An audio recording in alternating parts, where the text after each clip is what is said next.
get used to the idea of taking up space and I love that. don't devalue yourself just because you're on this platform or that you're an indie author and you're not going the trad route or something like that. Like, you've put your heart and soul into this project, if it's a book or a game or whatever, like you've earned it. And the fact that you're coming out here and like playing the game, for lack of a better word, and like trying to make it happen, you're, as we say in roller derby, when you get on the track, you're lapping everybody on the couch. So it's the same exact thing. You're coming out here, you're doing more than so many other people even dream of. So own that, own your space.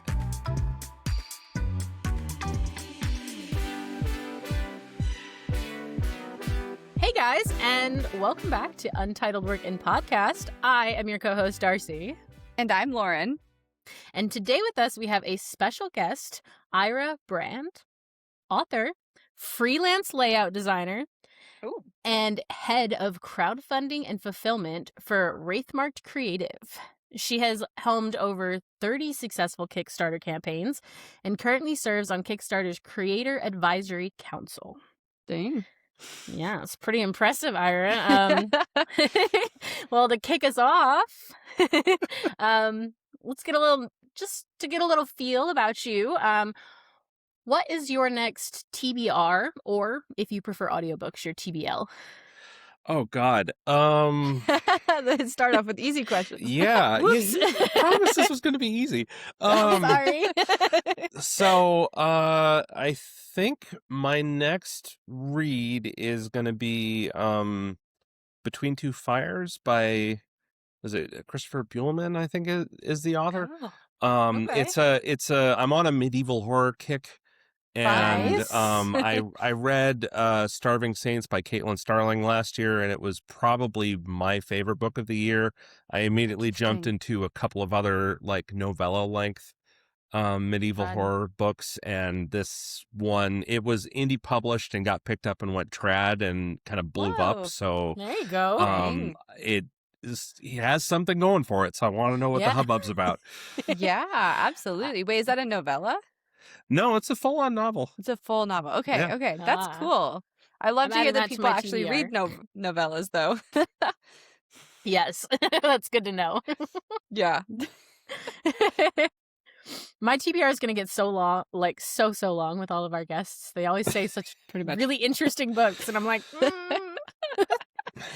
I've given up trying to catch up at this point. Yeah. That's fair. That's fair. It just keeps extending and, gives you different flavors to go and like pick from when you need to change things up. Yeah, for sure.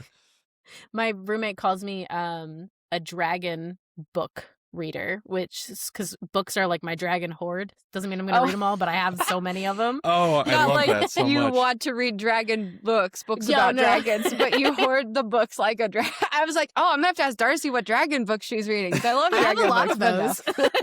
All right. As long as they're not romantic-y. I know everyone's going to come for me just as I said that, but like, I don't care about the romance part. And half the time they're like, ooh, he looked at me and he was smoldering. And I was like, oh my gosh. And I'm like, no, I want the dragons. I want to see dragons fighting people. Lauren, we're writing a rom-com together. I know, but there will be no, he looked at me, eyes smoldering. He's going to look at her and be like, drooling at her. You know what, though? I do think, for what it's worth, being outside of the genre and then writing into the genre can do a lot of really cool things, because you're not going to be following like the bad habits or conventions the same way. That's the hope, at least. I think it'll turn out good. Yeah. That's Ira, true. Can you help us market it? You sound like you've got it. You're like taking all of our flaws and spinning them into strengths. Perfect. I mean, this is the argument I use for writing fantasy books, because I was a sci-fi girly growing up. So like coming into fantasy, and that's what I'm writing right now, is a dark fantasy story, and I'm like, I don't read a lot of fantasy, or I didn't growing up. I read nothing but sci-fi. So like, let's see what happens if I try to write something in a space I'm unfamiliar with. Oh, I love it. I love it. Yeah. That's awesome. I do too. Yeah. Well, speaking of marketing and campaigning, for So for anybody that's not familiar with crowdfunding or crowdsourcing, can you kind of explain what it is and why that's like a helpful way for authors to get their Yeah. works out there? Yeah, Yeah. totally. So crowdfunding, I mean, we've probably heard names of some of the bigger platforms out there. Things like GoFundMe and Kickstarter are probably the two biggest like things in the space. GoFundMe is more for like charities and like uh, if you need help paying your medical bills or something like that, that's usually what that platform's for. But if you're trying to crowdfund an idea, be it a business or you want to make Yeah. a board game or publish your Yeah. book or something like that, you have things like Kickstarter, which basically you'll set up a page, uh, write up all of the things that make your project cool and worth supporting. And the goal is to try and just attract people to it to Mhm. pledge certain amounts of money to your campaign to help you reach this funding goal that you set so you can actually turn it into a reality. Um, and it's sort of putting the investment in the hands of the people who would be your customers. Yeah. You know, so funnily enough, before we had started thinking about adding in like the business side of things, the crowdfunding portion, I never even thought of using Kickstarter to like publish a book. If you're an Mm. indie author, I was like, oh no, I'm gonna have to figure out how to put all this money into this project. I never thought about doing a Kickstarter, so It is that's definitely pretty a cool. viable option. It takes a lot of work, but Oh, so much. I'm sure we'll get into that a little bit. But it is definitely an option, and there are, you might not think about it when you think of Kickstarter, but there's a lot of publishing going on Kickstarter right now, especially. Wow, So, that's really cool. When you Well, that's say like there's fun. a lot of publishing going on, Ira, mhm. what are you guys seeing mostly? Is it people that are like, here's my debut novel? Is it established authors that are like, I want to go back and redo the books in like a certain way, whether it's additional, like, I don't know, maybe editing, or maybe it's like cool, like sprayed edges or cool new covers or like art, or what do you guys normally see or like are seeing nowadays for that? I mean, I think you're still seeing a lot of like either like debut authors putting their first book out there, Yeah. or it's very young authors doing like their Mm, second or third book in their first okay. trilogy or something like that. You Okay. do get plenty of the bigger names out there like Wraithmarked, coming in and doing these big massive projects, or Yeah.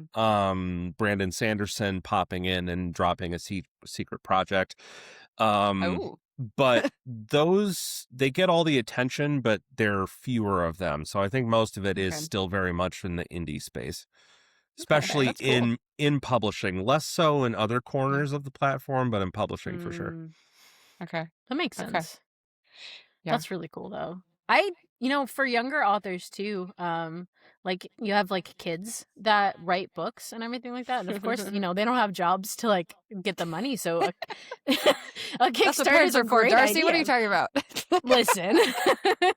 I'm Well, kidding. I there don't think there my parents would ever are do that. there Right. I'm pretty sure there are age requirements for Kickstarter, so you can't be Ah, too much of a younger author, boo. but um not going to rule it out. I mean, hey, parents do things for their kids who can't technically buy it all the time. I mean, you ever get It's true. scratch offs in your stocking for Christmas? Like, That's very true. No, wait, Yeah. what is this? You never got a scratch off in your stocking? Oh, a scratch off. Oh, yes. No, Yeah. I heard something else. I was like, I've oh, never heard of okay, this thing. okay. No, a scratch off yet. I didn't get one in my stocking, but no, I have heard of them. Uh, well, Uh, so situationally, Mhm. when it comes to crowdfunding, um, what uh what makes the most sense? Like when you're like what situations do you need to be in for crowdfunding, and I guess what situations doesn't it make sense? Like the two sides of the coin. Yeah, so I think the situation right now where it doesn't make sense is if you don't have any readership.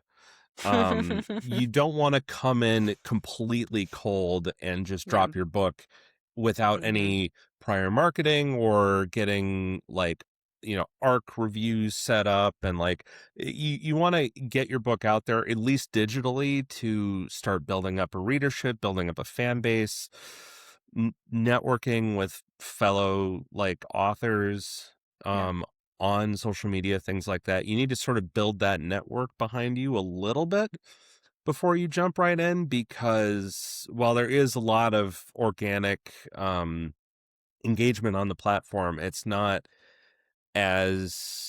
doesn't drive traffic the same way it used to.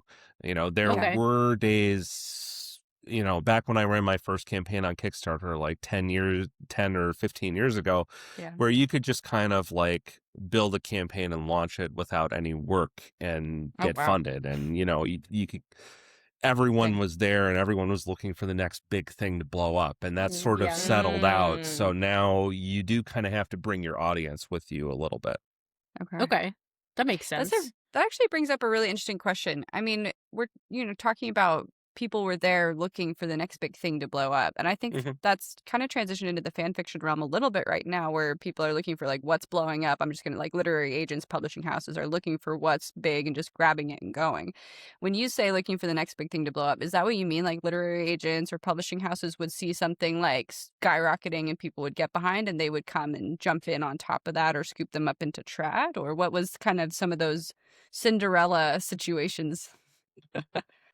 I mean, I think I can't speak to whether or not publishers or agents or like what have you on the trad side of the space were doing at the time, but it was very much like there was like the new shininess of the platform, and like how it was like democratizing, creating new products and bringing things to life. So there was just a general raw excitement for what it was doing. But I think you had like people like regular folks who were just very excited to sort of step into that investor shoes kind of situation and be able to help contribute to making something into a reality. Like there's a story ages ago of a guy who wanted to find the best potato salad recipe. Oh no, this guy. I've heard of this guy. and he put it up. He made, I don't know, it was like something like 45 grand on Kickstarter to create the best recipe. And he wound up making it and sending the recipe out to everyone who backed the campaign. But it was really kind of a thing where like, sure, it's goofy up front, but then as people started hearing about it, they wanted to jump on the train and be part of this silly thing that's happening. But it also happens with other projects where like, you'll see something that looks really cool. Everyone's talking about it. Maybe their advertising is doing really well and it's pulling people in, and you see that like they're about to hit their next stretch goal, and you really want to see how far they can go. And that's sort of the draw of the platform. But earlier on, you had a lot more of that like fervor to get every project over that finish line. Yeah, that makes sense, because it was like a smaller platform. There was less people on it because not as many people knew about it, like to use for their projects. So yeah, absolutely. Makes a lot of sense. What makes a good Kickstarter campaign? Like, what's something that authors should have in their Kickstarting campaign that's like you would say is a necessity? More graphics, less words. Which feels counterintuitive in the book space. Nope, but crowdfunding. you do not want a wall of text on your page. You want to break it up logically in terms of what you think is most important to backers, and then like down to the more like technical stuff. So if you're like, if you're explaining how much it's going to cost to ship your trilogy, like to the US and the UK and EU and all of these other places, so that's going down at the bottom. You're not going to lead with that. And instead, you're going to tell people about like what your book is, who the artist is on the cover, who you are, why people should be excited to read this. You want graphics that show off the cover art, show off a 3D mock-up of the book, section headers that show off more cool art. It's just more things to make it visually stimulating. That's what's going to build a well-structured, well-built campaign. Yeah. That's so funny. That fully goes back to like judging a book by its cover. Like that old saying. It's that's what everything is when you're selling a book is the cover, the pictures, the visuals. Yeah. So and it I think it used to be a truism back in the day before cover art was such a thing, but now where it's like, hey, a million people find success in publishing and their book never reaches the physical shelves and it's only an ebook. What else do you have? So yeah, that's true. Yeah.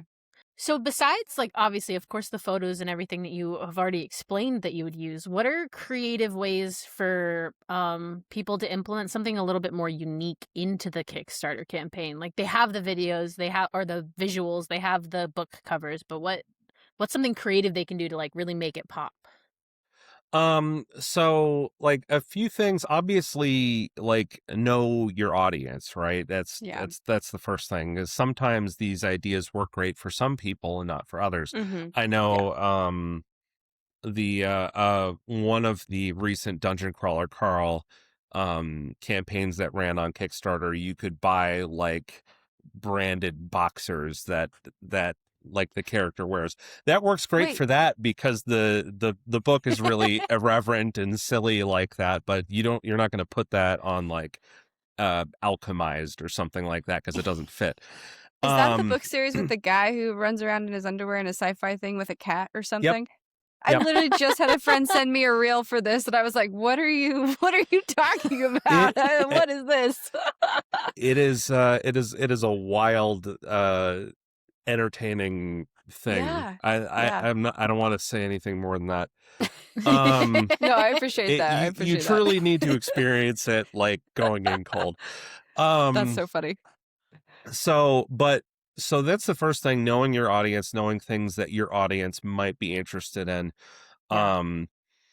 But things that sort of set you apart is like, hey, especially as a small author, things that are free or cheap to do. So like, hey, I will like write you a poem in the front of your book or something like that, or like hand signed things always are things that people look forward to. I'll do a little doodle on a random page and you'll find it, or something like that. You could do things like that. You can do, another popular thing is like, hey, like I will add you in as a side character. Like, give me your name and I'll add you in as a side character in my next book or something like that. Nice. That's a good idea. And like Like so you could do things like that. You could, or I'll kill off your character in the next short story I write or something like that, or whatever it happens to be. So those are ways that you can create that like engagement more than simply just getting a fun book.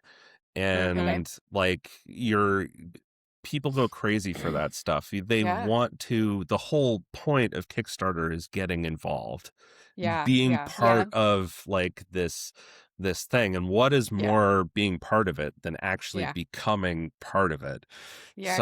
Like things like that definitely get people's attention. If you're an artist or art is something that is very easy for you to get, don't use AI in the publishing space. In Kickstarter, you're going to have a tough time, so don't do that. But if you're an artist, or you're talented, or your partner's an artist and doesn't mind drawing for you, like do portraits, do little like custom little bookmarks or something like that. Yeah, that's a good idea. Things like that. So really, sky is the limit. Think outside the box, but also think about what's free or very cheap for you to do that doesn't really cost you anything, because anytime you add something that's going to add shipping expense or weight or anything like that, you're adding a new dimension of something that you have to learn. And if you're doing this indie, we already have to be experts in so many things when we indie pub our own book. Running a Kickstarter adds a few extra things. Now you have to research shipping and customs and like the finer mechanics of printing if you haven't done that yet and things like that. So like don't overcomplicate it. Yeah. That's a great piece of advice too. Is just don't overcomplicate it, because I think a misconception that some people have is that either it swings two ways, right? It's like it costs nothing, just do it, and you'll just gain an audience, and people will love your book, and it'll be great. Or they're like, there's a huge barrier to entry. I need all this money to do all these crazy things and be able to offer like custom mini figures of each person from the book, and it's like, okay, calm down. Like that could be great if you know how to do it. Go for it. That'd be fun. But like it doesn't have to be that complicated. But there is an element of cost to it, and if you don't put in that time and effort ahead of time before you promise something to someone, that's where people get tripped up.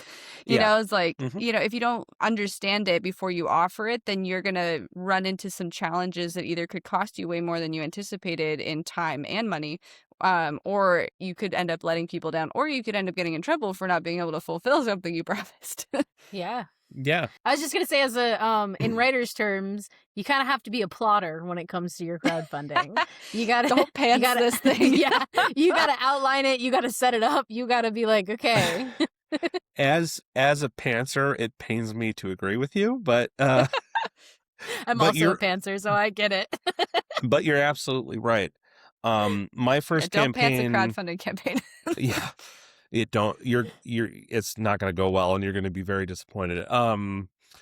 My first campaign I did for a tabletop RPG that I published some years ago, and my team and I made the mistake of being too complicated, and we were like, okay, like, so we're going to do the book. We're going to have like collector's cards, custom dice, t-shirts, posters, art prints. And it was suddenly just like,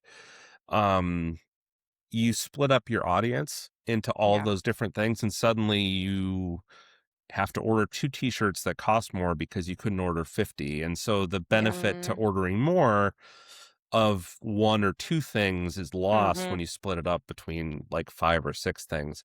Not to mention that shipping an art print or a full-on poster is very different from shipping a book, and you can't easily throw it in to your box. And that's another thing. If you are going to do physical stuff, stick to bookmarks or art prints that are sized for your book, so you can put it all in one package and you don't have to ship it separately.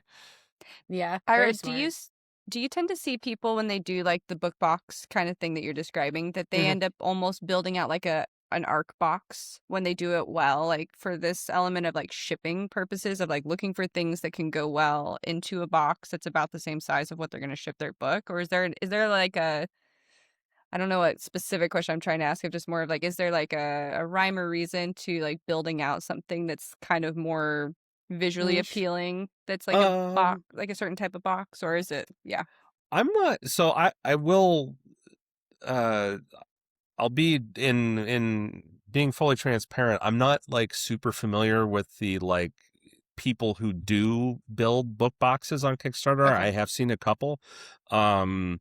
I don't know how well they've continued after the initial campaign. But I would imagine, just in our own experience at Wraithmarked, even though we haven't done any book box kind of stuff, you generally want something that, if it is a bookmark or something, it's clearly identifiable as something that belongs to the book. Or if it's a pin, something that is simultaneously identifiable and cool without needing to know what it is. Nice. Okay. And pins are a whole other world that is like, I've never learned about. If it's too specific, no one's going to comment on it. And then like, you're never going to get the compliments you want from having that really cool pin that everyone loves. So you need to find a balance in your design there. But in terms of presentation, I don't know, like, is it worth it to you to buy colored boxes or like, colored packing paper instead of just your regular like white and brown stuff? That's up to you to decide. Yeah. Yeah, maybe that's a special tier. If Yeah. you get 5,000 people, I will upgrade to the special colored boxes. Yeah. Turn you all into ARC readers. There you go. PR boxes for everybody. You get a box, you get a box, you get a box. With crowdfunding being kind of intimidating Sure. to go into, Mhm. having to put yourself out there and be like, hey, give me money. It's like what we do every week. Hey, Yeah, come hang out with give us. me viewers. Come on. Come on, viewers. Come on. Yeah. Right. So do you because you've said you've run some of your own Kickstarters that you've had.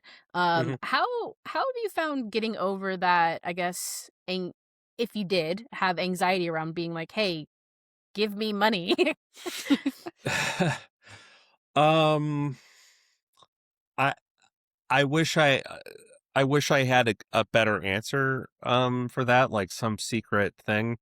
All I can say is just do it and get used to it. If you're writing a book, if you're trying to make anything, you're going to have to face this down at one point or Yeah. another. You can't put your book out into the world. Like, I mean, you can if you don't really care about like what happens after that.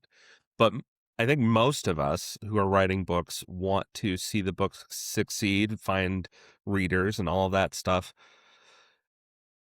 You have to f- put that anxiety of asking for money to rest. You just kind of have to deal with it. Eventually you kind of get used to it. Okay. Hopefully not in a way that's toxic, but like you know, Hopefully. eventually you get used to putting yourself out there, being the center of Mhm. attention. Speaking as someone who like grew up very much as an introvert and didn't like this kind of stuff, Yeah. uh you know, you eventually build the muscles, for lack of a better word, to like engage with people in a very public fashion like this. Ask Okay. for money, try to pitch your idea and things like that, because you know it's no different than putting your book up on Amazon and then telling everybody and their brother about it. That Yeah, is true. absolutely. Yeah. Yeah. I Um, will say too, to that point as well, I had one person who is a producer in the film industry share that one of the ways in which he presents and pitches projects, because he's pitching all the time to people and usually asking for money as a producer.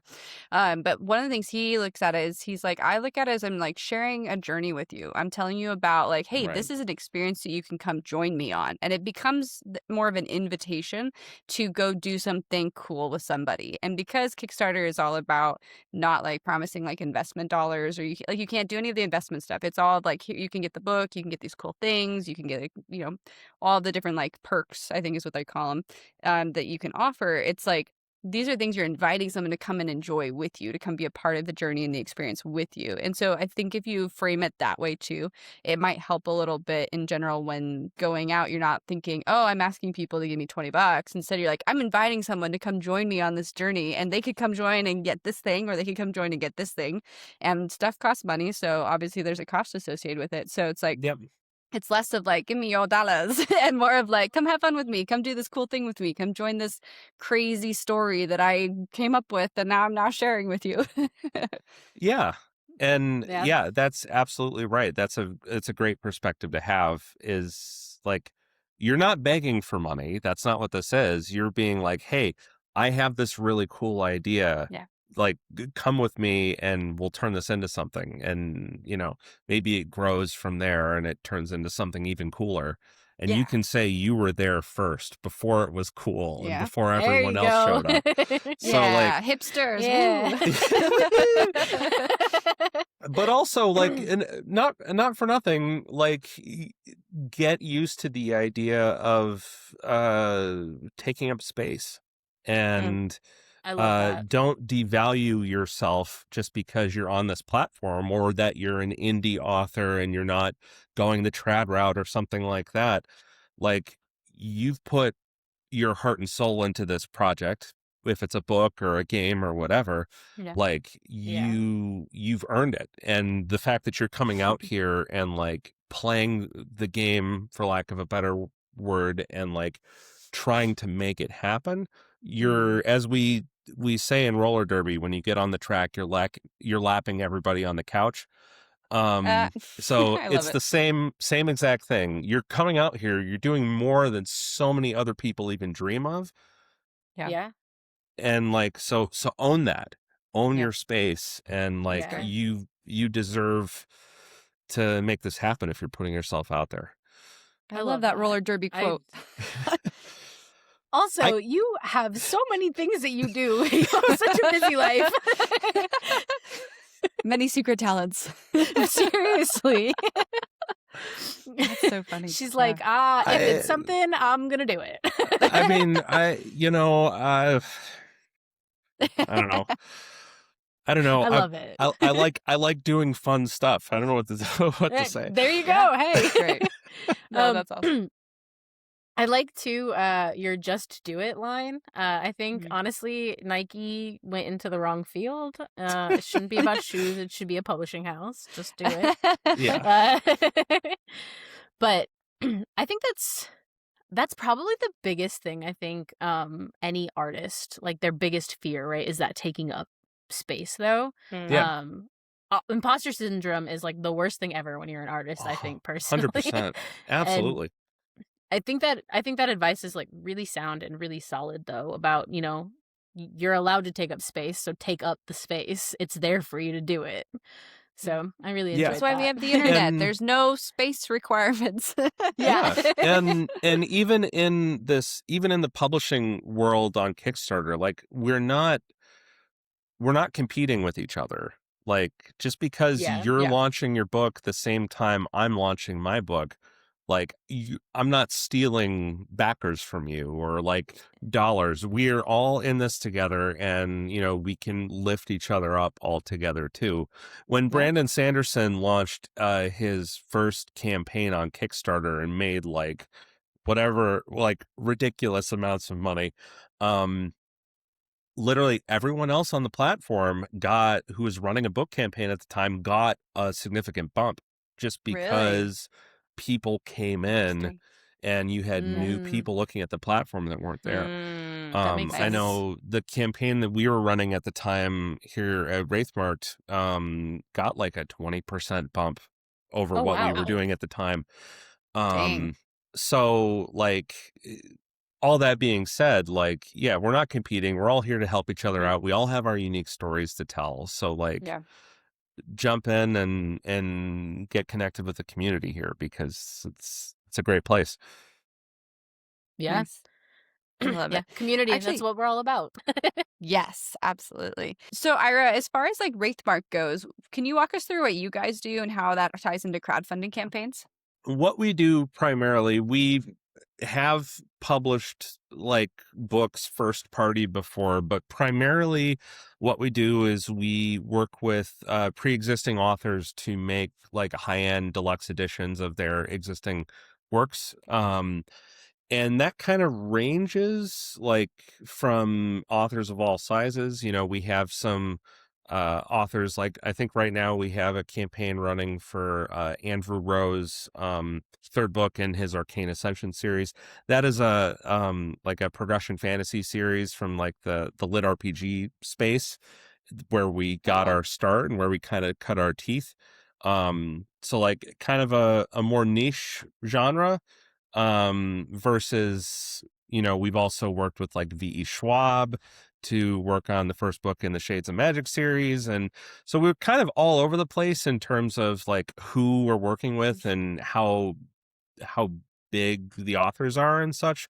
But we usually take their book, we will completely redesign the interior. We'll get a bunch of custom interior illustrations, get a bunch of custom art on the outside, put foil on it, all that stuff. And usually in consultation very closely with the authors too, because so many times we found that authors, especially in the trad space, don't get to fully like control all of the products and like all of the art that comes out. So like being able to jump in and get their hands dirty and like do a little bit of art direction or something like that really kind of makes them excited to create something cool for their community.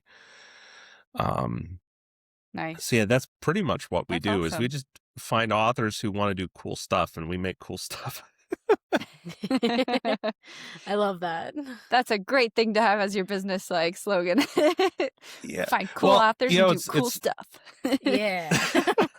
it's funny you mentioned the books being the Dragon Horde because unofficially, officially, our tagline is Wraithmarked, loot fit for dragons. There you go. See? Nice. I love it. That's great. That's perfect. Wraithmarked Creative. I know you were talking about all of the different how you like to work with authors that like to have fun and everything like that. What would you say the trends are that you're kind of seeing popping up this year in the crowdfunding space? Oh, well, I mean, like obviously romantasy as a genre is still massive. That is Yeah. true also in the Kickstarter space. I don't think that's going away.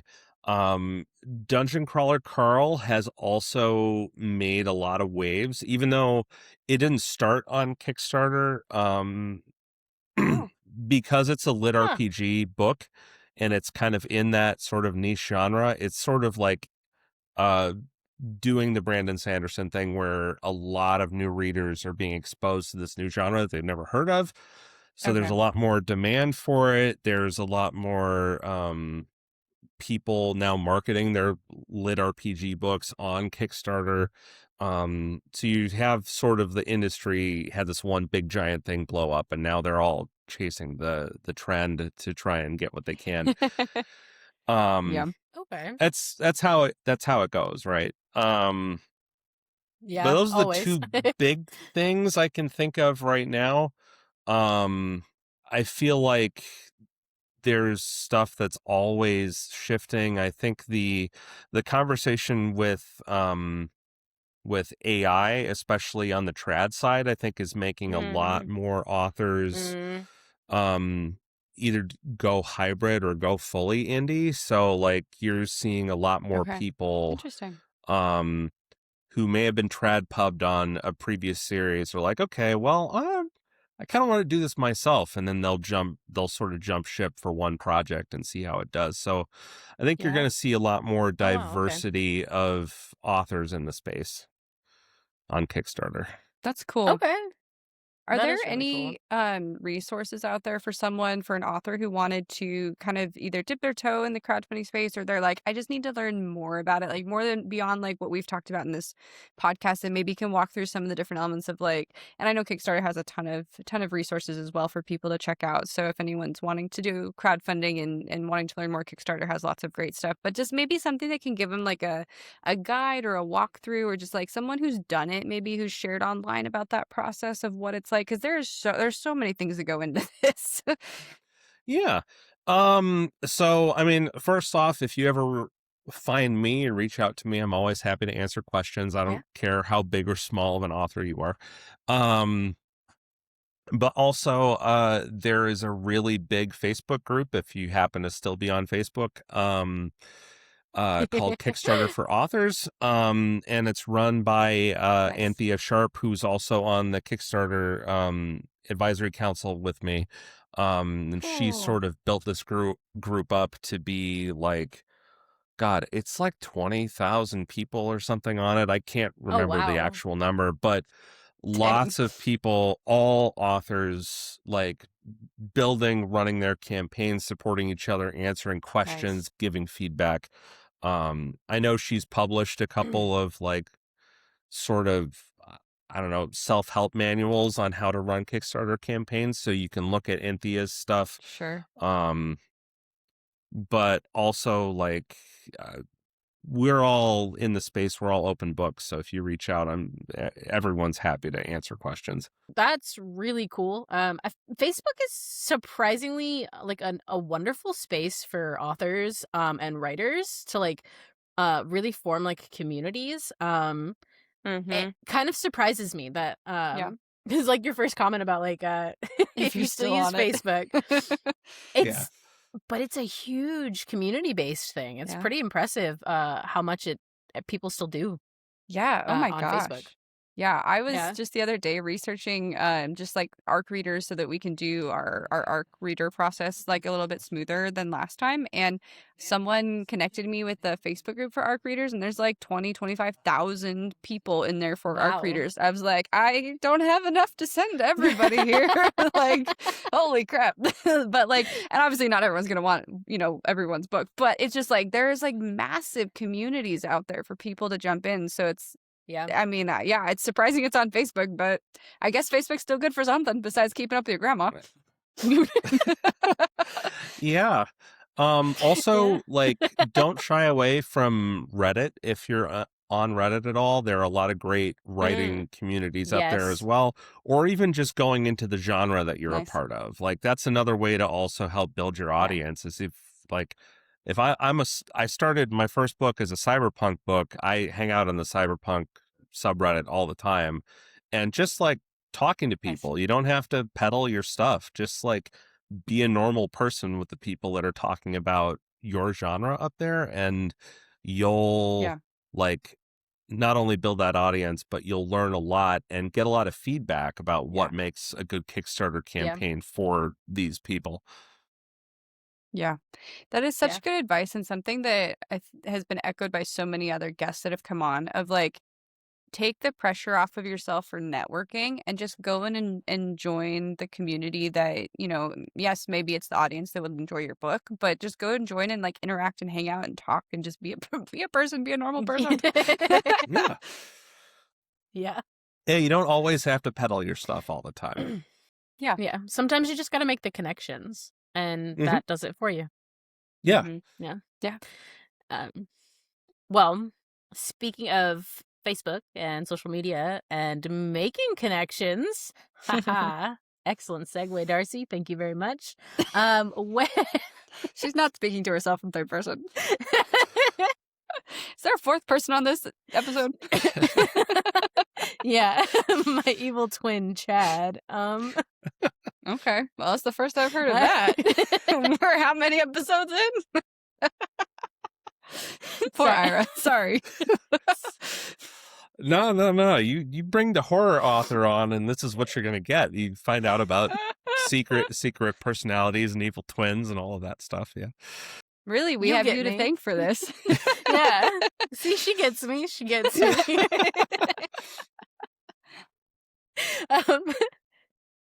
I completely derailed the segue. No, this is part of it. Where can our listeners find you on social media to form connections and interact and have conversations? Yeah, all of that. So I am on, you can look at pretty pictures of books and stuff, if I happen to post them on Instagram at Ira Brand Books. I am most heavily on either Reddit or Threads. So Ira Brand Books on Threads, or EA Brand Books on Reddit. I'm floating around a bunch of different subreddits on there. I'm also on Blue Sky a little bit, but, look for me on Threads and Reddit primarily. Okay, cool. Lauren, Blue Sky is the new Twitter. Thanks. And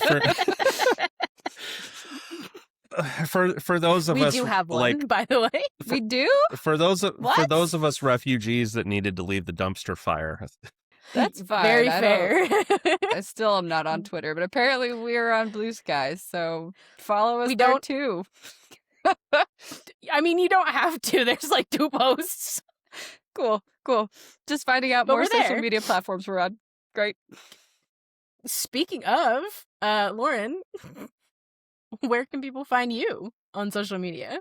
Yeah, if you guys want to follow along on this crazy adventure, you guys can find me at Misty Morning Stories. That handle is on Threads, Instagram, Substack, YouTube, and is the website URL, Misty Morning Stories. And then, Darcy, where can they find you and the podcast?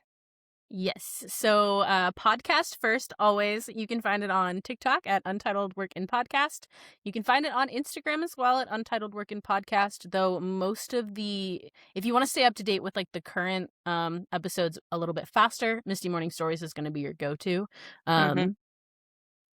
You can find us on Blue Sky at Untitled Work in Podcast. Okay, good to know. Gosh. And then for me, you can find me at Darcy_Michaela on Instagram.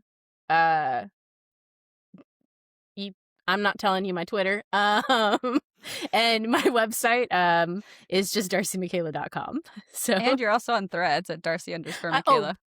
I am Darcy_Michaela on Threads if you want a fun fact today. Today's is that Komodo dragons can lay eggs without ever having conceived, conceptualized. Yeah, that's the word. And they're friendly.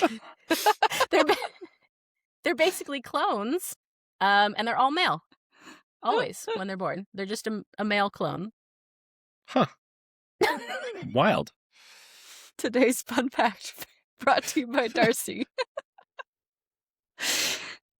Cool. Yeah, cool. Anyways, guys, my face is so red. Well, Ira, this has been great. It has been joining our Ira, craziness. yes. Thank you. Yeah, thank you so much. This has been so great. I appreciate you coming on so much. It's cool thank to you. be able to show authors that there's another route. Yeah, absolutely. And thank you so much for reaching out. I knew I was like, oh, like Bryce is never going to be able to do this. He doesn't have time, but like, I guess I'll volunteer. Thank you so much. It was so much fun. Yeah. I love hopping on these things Yeah. and telling people about evangelizing about Kickstarter because it's a cool platform. Wonderful information because I would never have even known where to start.